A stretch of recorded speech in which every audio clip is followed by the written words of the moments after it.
All right, now live. So I want to cover a few things tonight. Got a question about hook mortality. Just came through from Florida Bass Dad. We can talk about that. I want to talk about data assessment and how you can measure. I've got a real cool spreadsheet Steven sent me over. Guy's just brilliant. I wanted to talk about the live I did last night as well with Stephen Barden. That was just really, really good. Guy's just really smart and kind of shows you where I'm at in the food chain. You know, these guys are just brilliant scientists with what they're able to do. I think probably as for social media, that might be what holds a lot of scientists back. Plus, they work so hard; they're covered up in work, and scientists in general are overworked and underpaid. Based on my experience with it. Welcome in, Arkansas. Was going to talk a little bit about last night. I thought that was awesome. Actually, he sent me a spreadsheet that I'm looking at, and there's some data on there that I wanted to touch on, draw parallels to what we've been talking about. And had a question. Yeah, man, I thought so too.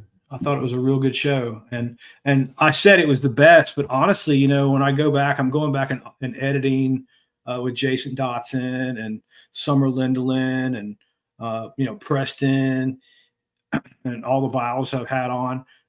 I think really they're all really, really good. I couldn't say one of those interviews it was better than another one, honestly. Dr. Salmons had a great point on Instagram today. I'll just start right there. Dr. Salmons, I made a comment on Instagram about how the northern bass in the pond that we stocked in our example pond at Sugar Hill grossly outgrew the Floridas. And he came on and said the research projects have shown no statistical variation between northern bass growth and Florida bass growth when grown in the same pond. Okay. And that's really important for us to understand, because I see that a lot in my chats on social media where guys don't believe it until they see it, and then they take that as the gospel. Okay. So just because we had a pond that we stocked northerns and Floridas in and saw a difference in the growth doesn't mean we've proved anything. That's not a research project. That's not how that works.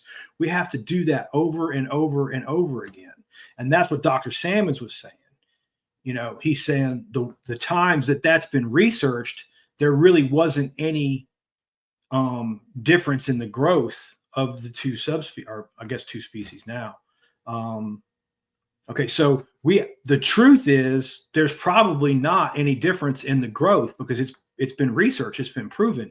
Just because we saw an outlier to that doesn't mean we've proven anything.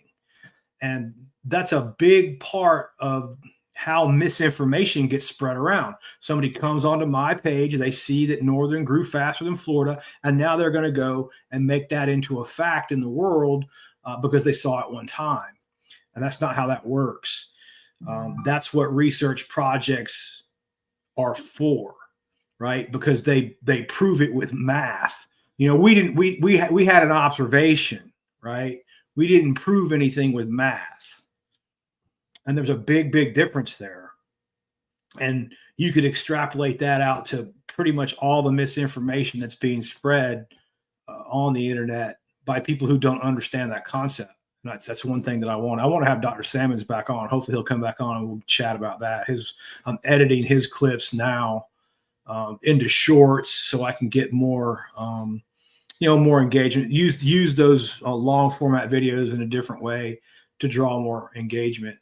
Honestly, man, this going live and reposting these videos is working really well. I've gone up almost 600 subscribers here on YouTube in a week.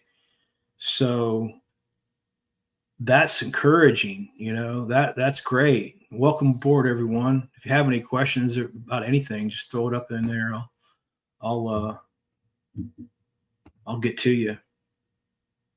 So before I started the live last night, I was chatting with Stephen in the green room there for a second, and I made a comment. He was doing his spreadsheets and data assessment stuff in the computer, and developing spreadsheet work and developing all these things to collect this multiple data points, and then extrapolating from that data to like gap size in the fish's mouth, and then I don't know, it's hard to explain because I don't really fully understand everything he's doing because I am not computer literate at all. But being able to take the data that he's collected and then extrapolate out information that like we do here, we're interpreting data to give to people in a more digestible format because they might not understand it. And he's just brilliant, man. I mean, he's just doing incredible work with that. It's great. That was a great talk. If you haven't heard the one from last night, please go back and give that a listen. Steve Barden, really good. But I made the comment, it sounds boring, because to me, sitting around working on spreadsheets is torture. I like being in the field. I like going out and catching the fish, and certainly it didn't bother me writing the reports or anything like that. But I'm just I'm from 10 years earlier, 12 years earlier than Stephen. He's a different generation, so he's better and smarter than me with all this stuff. And he enjoyed that. He didn't think that was boring at all. And then once he started explaining to me what he was doing with it, I'm like, that's brilliant, but it would just be torture for me to sit around and have to do that kind of work. I'm not cut out of that mold at all. And thank God we do have guys like him who are, because that's important work for the health of our fisheries, because it's hunting over the same field we're hunting over here, getting information to people so they can better understand pond management, lake management, ecosystems, the environment at large, right? Part of what I do with the consulting part of this, and I did write some names down too. Got some members.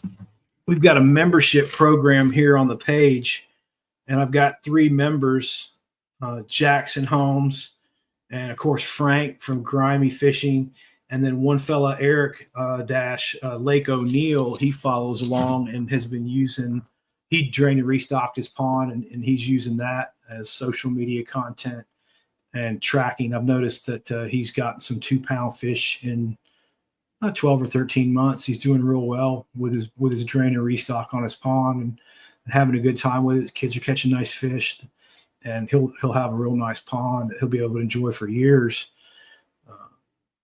From my page and things that I've been able to do, and hopefully I can introduce him to other scientists, give them different perspectives.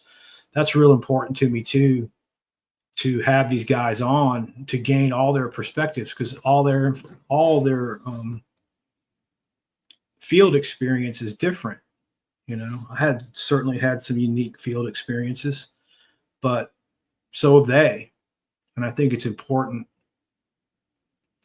to listen to hear that about that work and about their experience, so we can all learn, because at the end of the day, I want the fisheries to improve. That's why I do this. Of course, if I could make some passive income and sell a few memberships, that's great too. But what drives me the most is certainly not, I know I'm not going to get rich doing this. Never did. And that's okay. That's not why I'm here.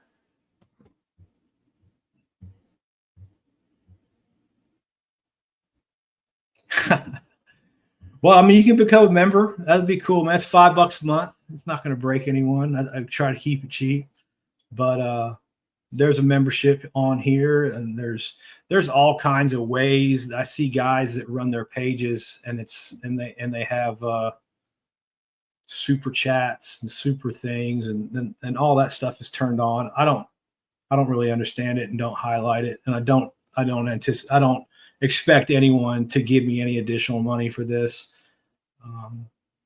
If you can share it, let other people know so they'll view it, and then we can get the viewer numbers up, and then that'll start paying. That's great, man. But, if you gave me a choice between getting a lot of good fisheries management information out and never making any money, or somehow being a sellout to make some money, but I don't get to get a lot of information out there, I'm going to take A. After 30 years of this, I've grown. It's very frustrating, and I think from a few conversations I've had, my frustrations show through. I think that's just natural with some folks on the internet. How these, I don't know how to phrase it, stereotypical, misinformed, almost proud to be ignorant types keep perpetuating the same things over and over again. Again, I think we can see in social media how, are you telling people what they should hear, or are you telling people what they want to hear so you can drive your views, And there's definitely I think you have an advantage telling people what they want to hear in these types of formats. And I kind of refuse to do that. If I have to lie to make money, then I won't make money. Let's put it that way. Or if I have to not even lie, I think lying is, well, some guys certainly are, but omit the truth, skirt around what you should hear to tell you what you want to hear. I just don't agree with that. But Steve sent me some of his work here on his spreadsheet. I'm just going to hold it up to the screen, and I'm going to read it out. You can see you can enter the length and weight of the fish, and it's calculating the relative weight. And not only is it calculating the relative weight, but it's given like a red or a green or a yellow on there. So you can just look and see the ones that are grossly under. I just want to run down this data set real quick.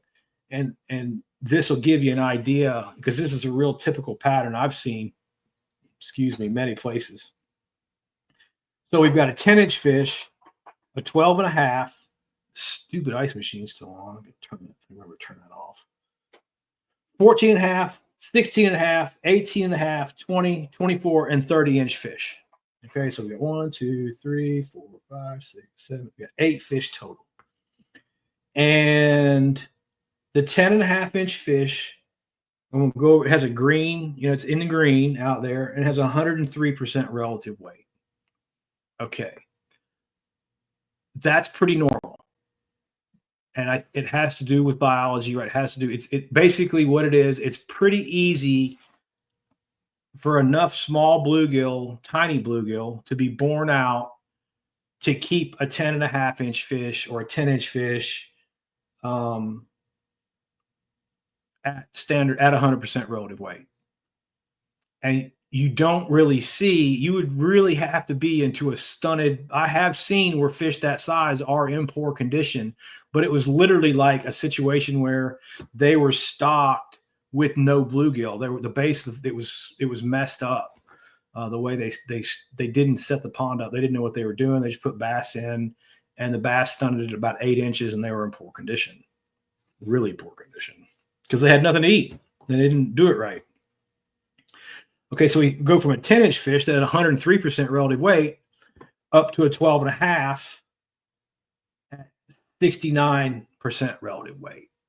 A significant drop, a 30% drop, right? 33% drop. Way down. That fish, so from a healthy 10-inch weight to a 12, 11, 12, 13-inch fish into that 14-inch slot. That 12 to 14 is a pretty good slot. You can visualize this. You see that drop around that 1 pound size class. And the 14-inch fish was 73. The 16.5-inch fish was 80. The 18-inch fish,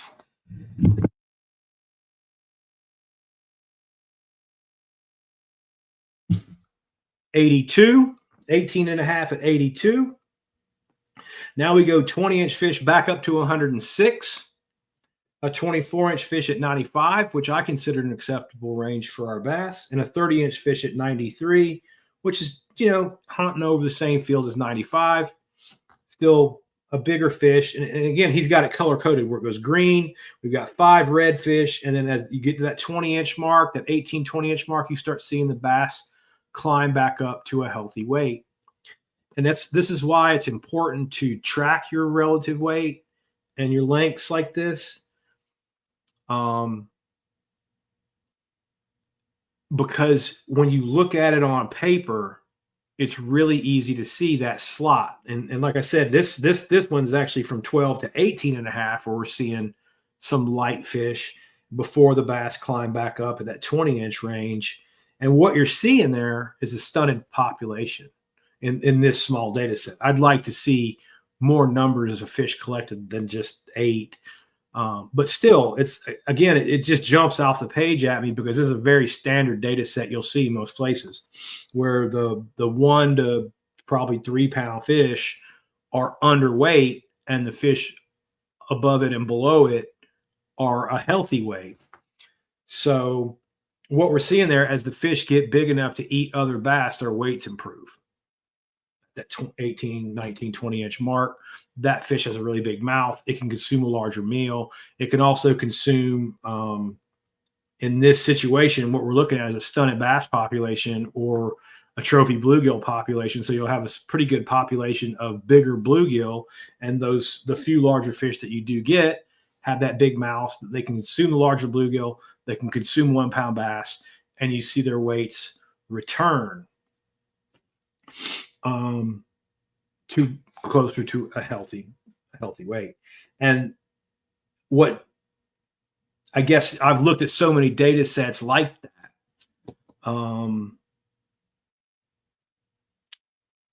That's when he sent me this to show me what he's got going. I mean, he's got all he's got bluegill, red ear, green sunfish, hybrids, golden shiners. I mean, he's got every fish you can imagine, all the catfish, bullheads, yellow and brown, smallmouth, common carp, hybrid striper, yellow perch, rainbow trout.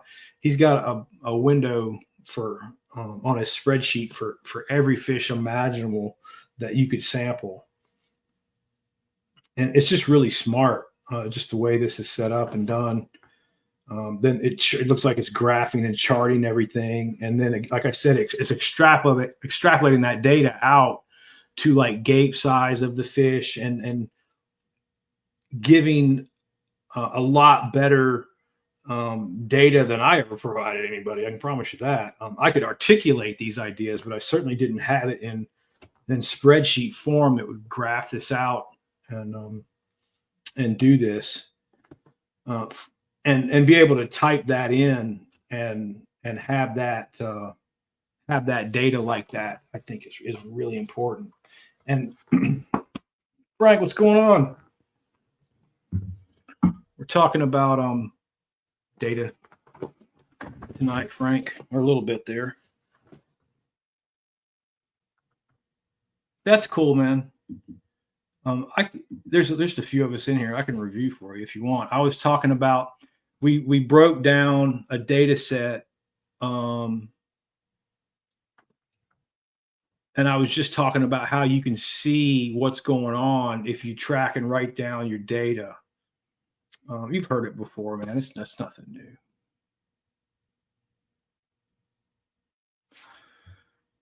On the cannibals, Arkansas's got a question here. So on the cannibals, obviously a lot of it is learned behavior, but do you think some bass are more? No, bass chew, man. They're killers. They eat what they eat. They don't care. They eat their own young. It doesn't matter. If they can eat you, they eat you. They're not on the same team. The only reason bass school together and work together is because they're the same size and they can't eat each other. That is, a pretty common misconception that I do see though a lot. Guys making sorry, I'm having histamine issues obviously tonight. Guys making the assumption that like bass somehow are on the same team. No, man. If you get, they'll kill you. If they can eat you, they can eat you. If they were 100 pounds, it'd be a really bad idea to get in the water with them, like sharks. Same mentality. They just chew, and if they can take it down, they take it down. And that's also one thing too. It's important when getting the pond set up. I like seeing that fast growth. I like seeing those bass grow quickly to a big size because they help. Clint just called the other day and he's like, man, I'm not catching any 1 pound bass. It's like, I know, because you got a bunch of 5s. They're doing the management for you at that point. If I go and catch, if I'm down at the lake, and I'm fishing, and I get on them, and they're all in that 12 to 14-inch slot, right? And I'm just catching 12, 13, 14, 12, 13, 14 over and over and over again. It's giving me information that, I know I'm going to be in that situation where I'm going to have very few bass that grow to a larger size. I don't have a balanced system that's going to produce a good number of big catchable fish. So I know I'm going to have to be working with probably a glide bait or something to pull the bite, because all those bass are feeding on big 1 pound bluegill and big 1 pound bass. And you'll always have a few. There'll always be a few big fish in a pond. It's very rare to see one stunted so badly you don't have that. I've seen a few, but usually there's a couple bigs. But again, it goes back to that same idea we've talked about many times. Just because a few big fish really are incredibly hard to catch. You usually won't even see them. They're usually, if you catch them once, you'll never see them again. I can promise you that. That'll be the one time you see them. Ponds that consistently produce big fish are balanced ponds where you're catching, like Steven was talking about in his ponds where they're catching big fish consistently. That's giving you information there too. That's a very well balanced, very well maintained fishery. If you're consistently catching good ones, that's a lot of information. Did you notice how many times that he said the word harvest? I bet he said the word harvest half a dozen times. He didn't talk about stocking very much at all, did he? Right? And it shows you the frame of mind you need to be in to be managing your fishery properly. Now, they're literally going out fishing 3 hours. And now I did that too, but I was doing what I like to do. But they're doing it and collecting the data and using that data to send back to the client.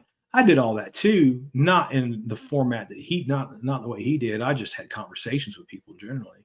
I'd give them reports about what happened and send pictures, of course. But I think Steven's a little more professional than I was. I had a little more laid back type of service.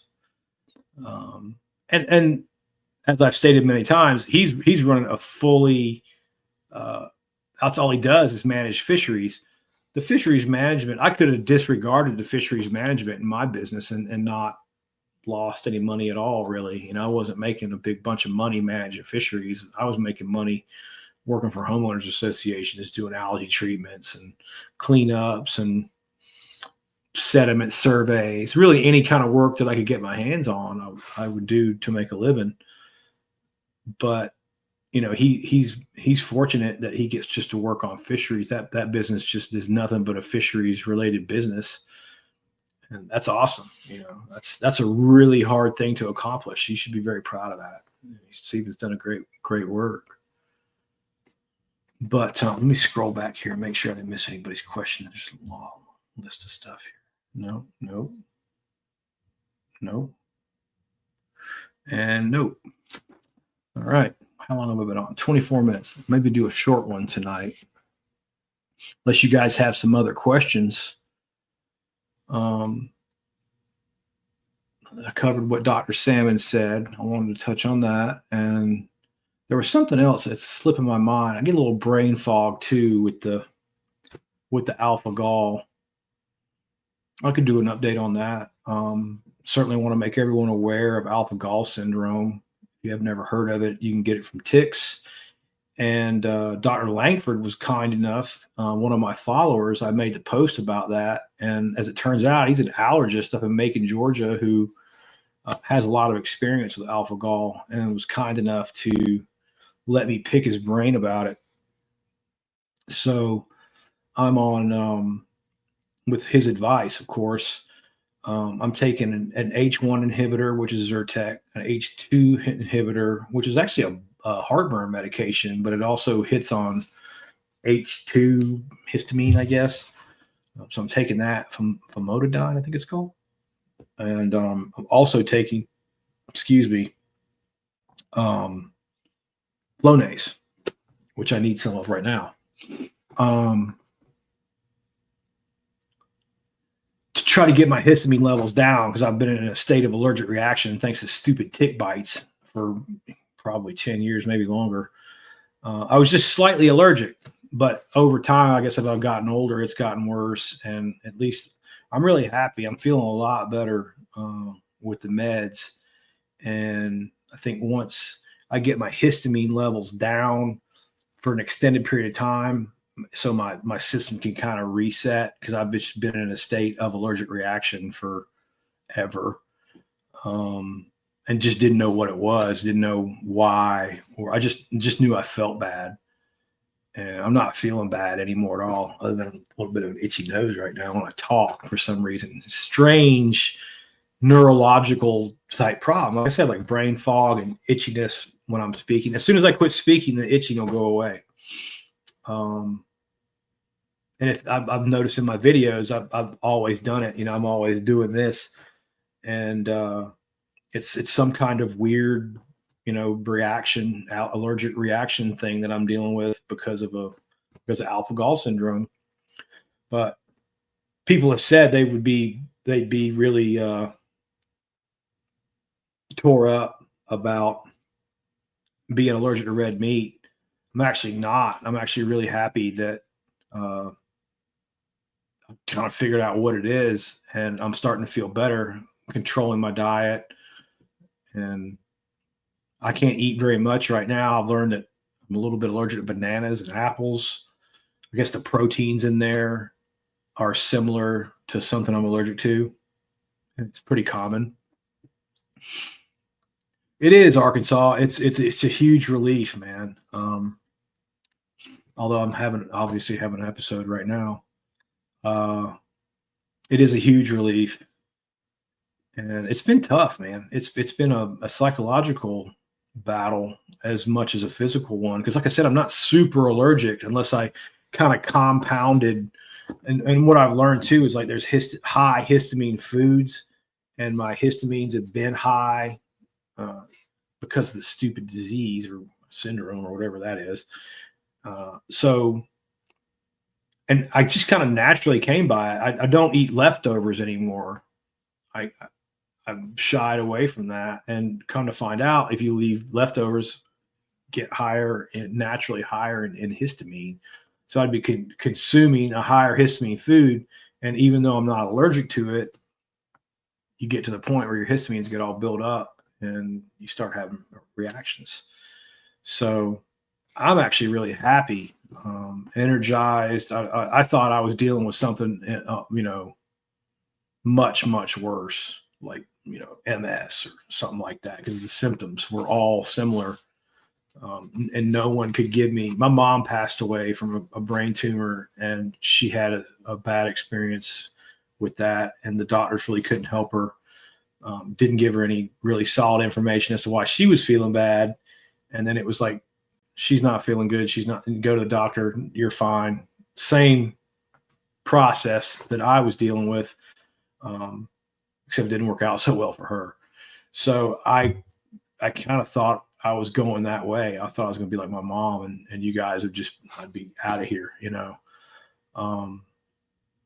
So that was a relief, you know, that I'm just dealing with allergies and not something really serious. Absolutely. And I don't know. I thought maybe I keep it to myself. Maybe people don't want to hear your problems or whatever. But I don't know, man. Just the way what it is, you know, tick driven, possibly chigger driven. That was what Dr. Langford told me. He's like, yeah, we're not sure, but chiggers could be spreading it to people. It's certainly more ticks than just the Lone Star tick. That's a little misinformation that's being spread around, and I don't want to be that guy. So I'm going to stay up to date and talk to doctors about it, and then let everybody know as best I can, you know, how to protect themselves and what things I've been doing to stay away from insects. I'm really having a bad reaction right now, guys. I think I'm just going to get off at 30 minutes. It's itching on me. Oh, Arkansas says his mom has something similar, allergic to a lot of things. Yeah, dude, I understand. Going to a restaurant is a huge challenge for me as well. I've had some of my worst reactions from going to the restaurant. And what I'm just going to do right now is omelets are okay, eggs are okay. I found some breads that they're not the best, but they're okay, that I can tolerate. They're at Aldi, simply nature or something. I don't even know what they're called, but they're non-dairy. Because that's the thing. It's the dairy. The alpha gal protein is in all the mammal dairy and butter and all that kind of stuff. I've got to avoid all that. So I was able to make some like some French toast, egg and bread. You know, a little bit of maple syrup seemed to be okay for me today. But even knowing though, like what the problem is and what to avoid, like I said, ate a banana, had a reaction. Ate an apple, had a reaction. Because I got my histamines down, I'm starting to notice and they're more instant reactions too. Like usually with alpha gal, you'll eat it and you'll find out about it. Like something you eat for breakfast, you'll find out after lunch that you had a reaction to it. You know, so if you have breakfast and lunch, you don't know really what food with alpha gal you were allergic to because you had two different meals.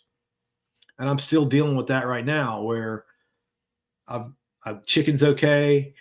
So like tonight, just simple, very plain Mrs. Dash, plain chicken breast, little Mrs. Dash, and some green beans. You know, I'll get up in the morning, have an omelet or an egg on maybe a couple pieces of toast or whatever.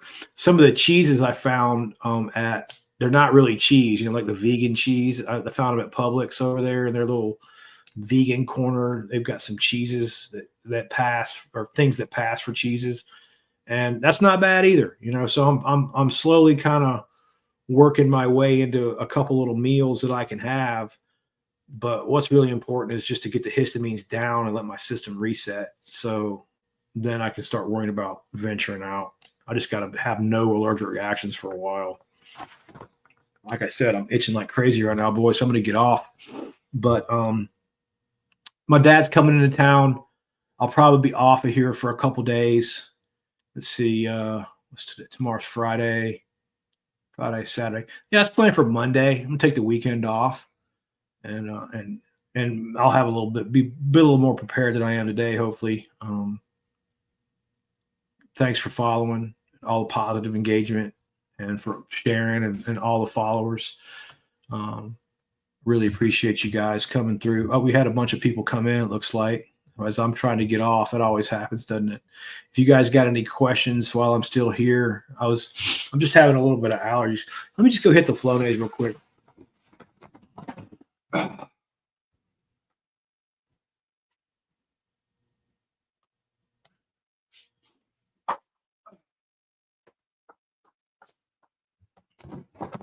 Give it a couple more minutes in case anybody coming in. Oh, thanks, Arkansas, man. Appreciate you. Oh, no, they dropped back out. Everybody's dropping out. Okay, so nobody had any questions for me. That's cool. Yeah, I'm going to call it. And thanks, guys. I'll see you on Monday night.